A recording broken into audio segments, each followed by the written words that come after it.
What is real estate investing? That's what we're going to be talking about today, and a beginner's guide to real estate investing for you.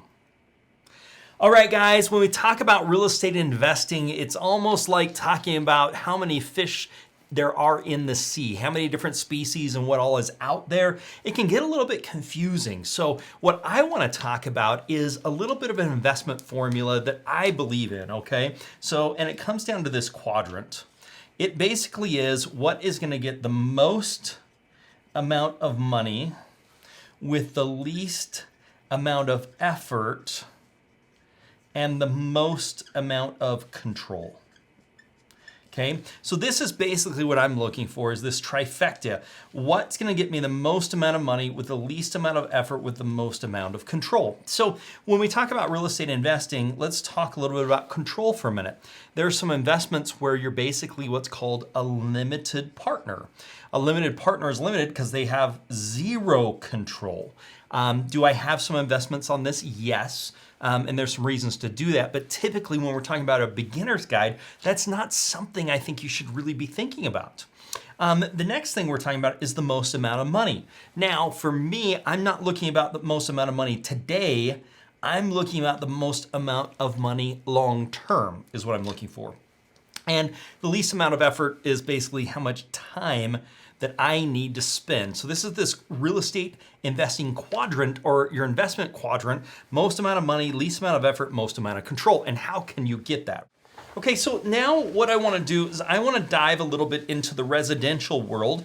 Residential being anything, residential is technically considered anything that's a 1 to 4plex is considered residential, but I'm just going to call this single family homes. So there's a lot of investment strategies that you can do with single family homes. So one that's very popular is called fix and flip. And we'll get into all of these. Another one is called wholesaling. Another one is called retail. Well, this is the retail. There's another one they call Wholetail. Okay. There's another one where we're talking BRRRR. Another one where it's just a full-on rental. You've got a vacation rental, also known as short-term. Okay, so I'm going to break these into two. The first section up here is you're looking for cash, not for cash flow. Everything down here, you're more focused on cash flow and growth, okay? Long-term growth. Now, before we talk about these, where we talk about, this is about cash now, and this is about longer-term thinking, okay? A couple of things when it comes to how to make money on both of these. When you're doing this, the fix and flip, the wholesale, or the wholetail, which I'll talk about each one of those, you're just saying, hey, I want cash, and you have to remember you're also going to be paying taxes on that, so you're going to be taking some sort of a hit. Whereas if we do something like this, you'll just pay taxes on the money that you've collected. You're not necessarily going to be paying taxes on the increased value in the property. So that's something to take in consideration. Check with your accountant on, because I am not one. So let's talk about each one of these and what they are, and then we'll talk about some of these different strategies for beginners and what you need to know in making this successful. So first off, fix and flip. Basically what I'm doing is I'm finding an undervalued property. I'm typically finding a property that's in need of work. I am taking on the risk by buying that property, giving the seller money today instead of them having to spend time or money that they may not have to then go try and sell the property later at a higher price. So what I'm doing is I'm taking on the risk of the market risk. I'm taking on the rehab risk. I'm taking on the risk of what may happen when I tear open that wall and reselling that property. So that's what I'm doing. I'm buying that property, I'm fixing it up, and I'm reselling it. Wholesaling is a little bit different because I'm actually not closing on the property. What I'm doing is getting the property under contract. Once I get the property under contract, I'm going to sell that contract to someone else, and they are then going to go in and actually purchase that property. One that I left out because we're talking SFRs is lots. Vacant lot flipping is going to be similar to like a wholesaling, although you're going to go on title with that. And that is a strategy that I really like as well. But flipping land is going to be something, it's not an SFR, but land is going to be a flip. Is going to be the best way to go about doing the land. I'll talk about that more here in just a minute. Again, wholesaling is get it under contract and sell that contract to somebody else. So wholetailing is a little bit in between. Wholetailing is where I'm getting a property that doesn't need a lot of work, and rather than selling it on the market, I'm actually putting it on the MLS. So the idea is, as I get a property, I maybe spend less than $5,000. Maybe I'm cleaning it out or trashing it out or doing whatever the case is. And rather than finding someone to actually buy that, what I'm doing is putting it on the MLS to try and get a higher price. Now, you may be saying, well, Ryan, how do I know if somebody would be interested? Excuse me. How do I know if somebody would be interested in buying a wholesale property? Well, because I've done it in the past.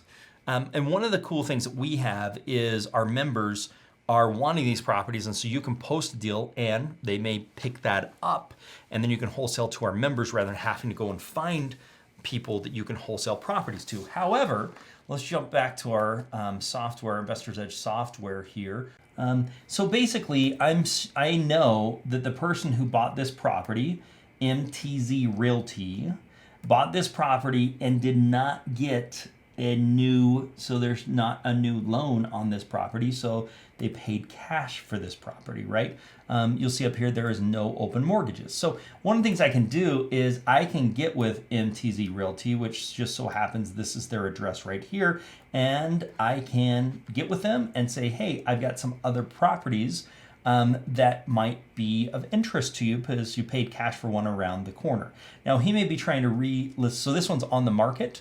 So this is obviously a flip. So that's somebody that I could go talk to and say, hey, I've got another one. Or like I said, you can post it and our members can look at it as well. So you can see this is an investment. This is where they're at. This is who it is, and they paid cash for the property. There's no open mortgages on this property. So there's 3,627 people that have done that, that have paid cash for one of those properties and haven't put another lien on the property in the last year in that area. So that's kind of gives you an idea of this. Again, on the wholetailing, we're getting a property, spending less than $5,000, placing it on the multiple listing service, not doing anything else to that, and trying to get a little more money than we may when we wholesale the property. Now, when we're wholesaling the property, we're doing it to one of two people. Somebody's going to fix and flip it, fix it up and resell it, or someone that is going to rent it, right? They're going to buy it, do some modifications or some fix-ups, and then rent the property. That's who's going to be doing those things on the wholesale. And the wholetail, the idea is I'm trying to sell it to an actual owner occupied. So if the house is a mess, it's not a great hotel, but if it's something where I can actually spend $5,000 and get it into FHA condition, that's something that we want to be thinking about doing a wholetail with, where we're listing on the MLS, which we'll need it with an agent that's going to list that on the MLS. So this is cash, and this is cash flow. Okay. A BRRRR is simply the idea of buying, renovating, renting, and refinancing the property. Okay, so here's what happens. I buy a property, and then let's say, oh, you don't have money to do renovations. So what you're going to do is you're going to get a hard money lender, and that hard money lender is going to give you the money for the purchase, and is going to give you money for the rehab. Okay, so let's say you're buying it for $100,000 and rehab's $25,000, just to keep our numbers really simple. And let's say that the hard money lender can get you $125,000 because this property is going to be worth, let's just do some simple math on this real quickly. Let's get our handy dandy calculator. So if it's $125,000, and let's just say it's, we'll just go 75, 167,000. 167. So let's just do that. 167 divided by, or times 75% roughly is 125,000. So if this property that you're buying for $100,000 that needs $25,000 worth of work, if its resale price is somewhere around that 167, if that's what it would appraise for, then you could do a very little to no money down BRRRR type thing. Now, what happens here is you get the properties valued with the repairs that are actually being done. And then if you could get the $125,000 from your lender, bonus, now you're into this property very little to no money, okay? But this is where the beauty comes. Then what happens is you do a refinance. And they refinance the $125,000 as long as the value's there. Typically, lenders will go up to like an 80%, and then that 80% you're getting long-term 30-year financing on it at a fixed rate, okay? Because the hard money loan is short-term and expensive. All hard money loans are like that. Whereas your long-term funding is going to be longer-term and hopefully a fixed rate is what you're going to want to be going for. Now, some people say, well, I don't have the money to pay this loan. Well, what's really cool is what are called DSCR loans, debt service coverage ratio. And basically what that means is they're not necessarily looking at you, they're looking at the rent. And typically they want to have a 1-to-1 or greater ratio. Well, what does that mean? It means if you're getting $1,000 in rent, then they're saying, hey, you can go up to $1,000 in payment. Now, when I say rent, this is after taxes and insurance and that stuff. But if you take your rental amount and you minus, so if you take your rent and you minus your taxes, your property taxes, if you minus your any HOAs that you may have, minus your insurance, they're going to look at that. And then whatever that, let's say that comes to $1,000. Then you would be able to get up to 1,000. And sometimes it's 1.2 to 1. So they want you to be at 1,200 to make a payment of $1,000 a month. So that's called DSCR. Now there are income qualifications for DSCR, or excuse me, there are credit qualifications for DSCR, which typically 680 credit score, somewhere in there. If you don't have a 680 credit score, you're gonna wanna work towards the one, but you can still do a lot of these other ways of making money in real estate, even if your credit is not that great, but it is something in a long-term basis you're gonna wanna have, is good credit. Okay, so that's the BRRRR method. So the goal of the BRRRR method is to get into a rental property with little to no money down. The great thing about this, unlike the fix and flip, which I love fix and flips too, but the cool thing about this is I've got, I don't know what, $40,000 worth of equity here that I didn't cash out on. So I'm not paying taxes on this money, income taxes on this money, because I haven't realized that money yet. So I'm only paying the income tax on what I'm actually collecting. Again, talk to your CPA, but that's a cool strategy as well. And this is gonna build long-term growth. And one of the things I wanna talk about is the ways you make money with rentals, because most people don't understand that and they get scared of that. So that's the BRRRR. Now the rental, okay, so rather than getting a hard money loan, what I'm doing is I'm going and finding a property, doing minor repairs to that. I'm getting a long-term 30-year fixed loan in the beginning, and then I'm renting that property out. So what I'm doing in this scenario is I'm cutting out the whole rehab process. I'm doing some minor things, but I'm buying this knowing values are gonna go up over time. Okay, now the vacation rentals or short-term rentals can be a BRRRR type vacation or just a straight up. Meaning if I do a BRRRR type vacation rental, I'm using the same strategy, getting a hard money loan for the purchase to rehab. I'm doing the rehab so that I'm doing the DSCR loan to cash that out. And then I've got my 30-year fixed, or I'm just finding a property that would work really well for a vacation rental. Now, one of the things I don't like about vacation rentals is you're really running a business. And the business that you're in is the entertainment business or the experience business, because when people are coming, they want to feel like they're getting something extra, something nice. And so that's more hands-on. You're having to deal with cleaning, you're having to deal with condition and those things, which kind of violates my the easiest way to make it. So I am not a big fan of vacation or rental properties simply because I don't like to do a lot of work. I want to do the least amount of work possible, not the most. And these vacation rental properties take a lot more work. Yes, you can delegate that and have some management company do that. But in most cases, you're still going to be managing the managers. And my experience has been that most managers aren't that great.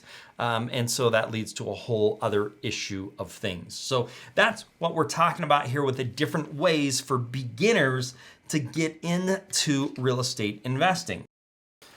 All right, so let's talk a little bit about ways you can make money with rental properties. Most people don't think through all the different ways that you can make money.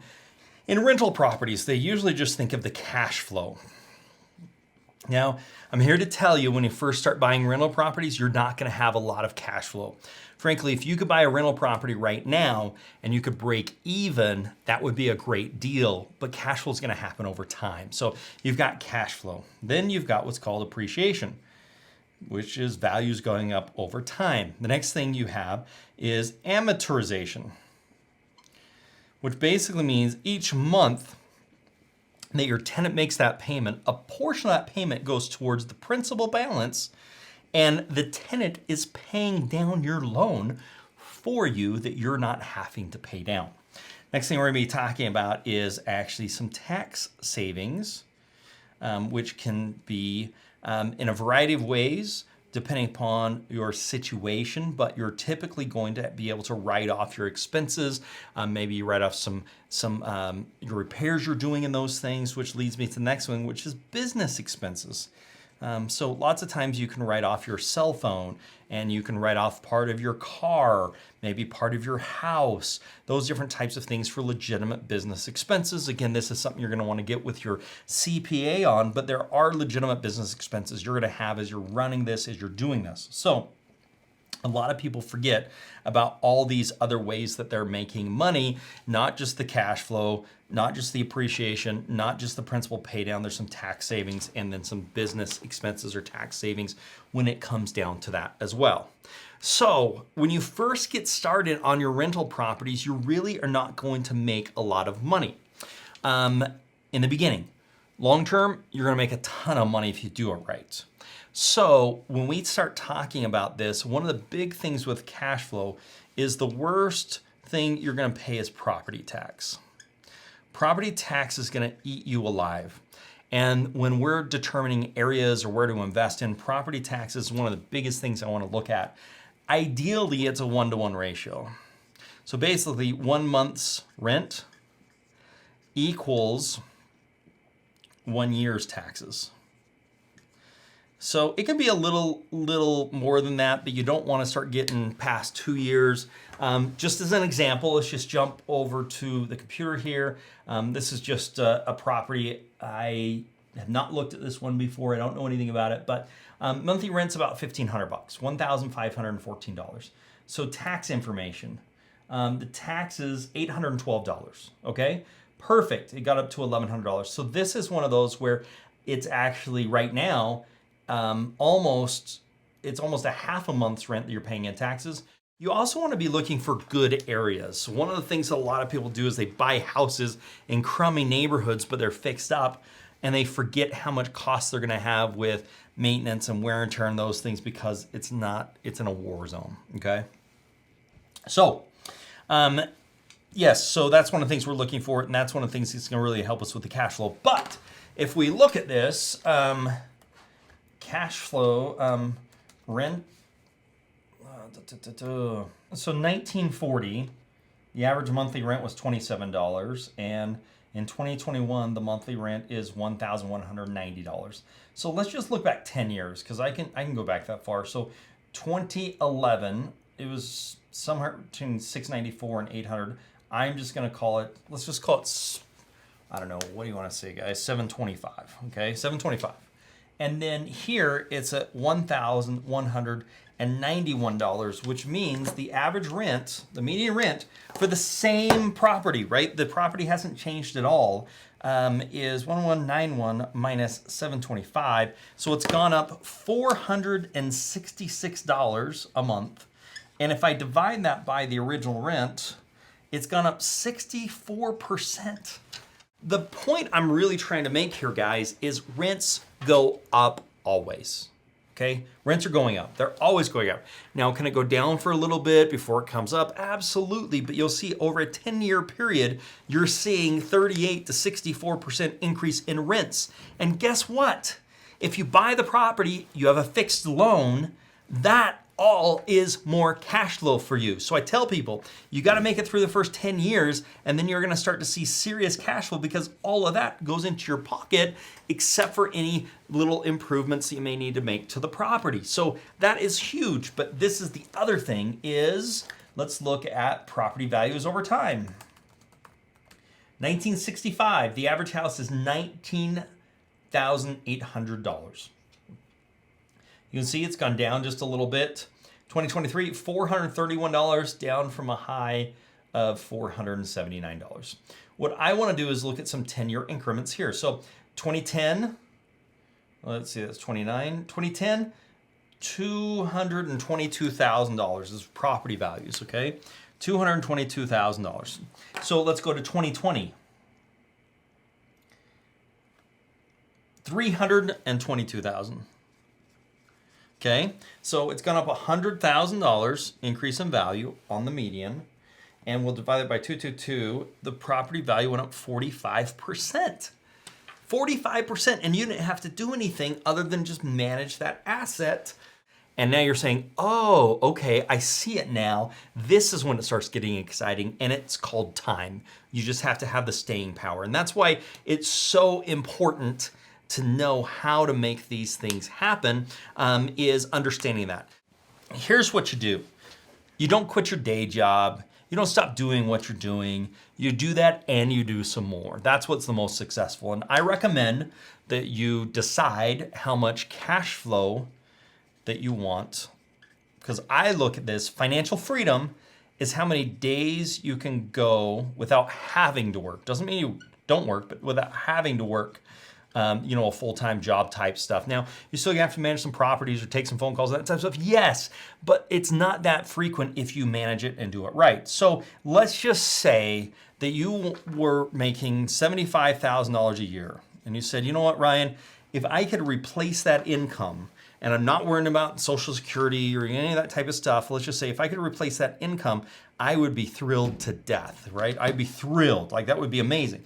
So let's say that, so we'll divide that by 12. So what we're talking about is $6,250 a month is what I wanna get in cash flow, okay? Make sense? Great. So then we say, great, how do we make this happen? Well, how much cash flow should we be getting from each one of those properties? Well, somewhere between $700 and $500 is what we're saying after 10 years. So let's just say it's $600, or to keep our math easy, we'll say it's $625, okay? So basically, if we had 10 properties, we would make $625 on average, which would be $6,250, okay? And if you're smart about it, you can actually take the cash flow and pay down. So then you get some free and clear properties. So one of those properties should be free and clear. So you're making $1,500 on that, which means now you only need 8 properties. 2 of those, or 1 of those is paid because you've been using the payment. You've been using the extra to pay towards it. So you've got 1 that's paid off, and you've got 8 properties. You've got $6,250 off 8 properties. So what I say is, hey, buy a property every year, or buy a property every other year, and then hold on to it.